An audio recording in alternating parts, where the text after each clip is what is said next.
اور ان سادات پہ ہمیں حیرت ہے جو ان بریلویوں کے تلوے چاٹتے ہیں اور معاویہ کو جسٹیفائی کرتے ہیں۔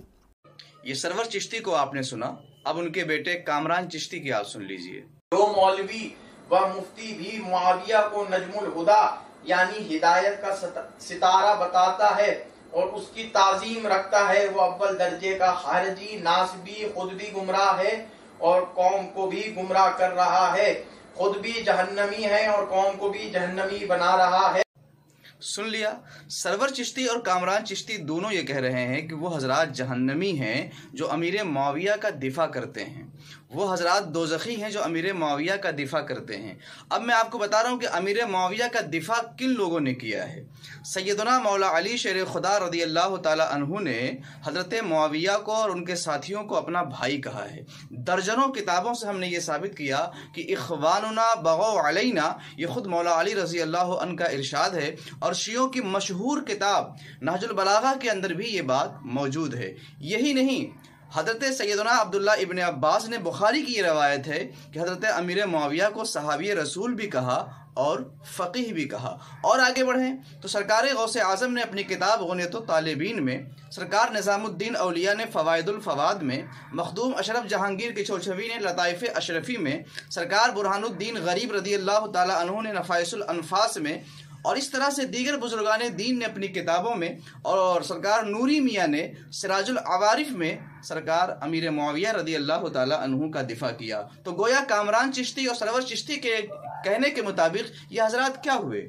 یہی نہیں، آپ دیکھیے درجنوں اکابرین امت نے اس روایت کو نقل کیا کہ سیدنا عمر ابن عبدالعزیز نے خواب میں دیکھا کہ حضرت مولا علی شیر خدا کمرے سے باہر آئے اور فرمایا کہ مجھے میرا حق دلوا دیا گیا، اور اس کے بعد حضرت امیر معاویہ آئے، فرمایا مجھے بخش دیا گیا۔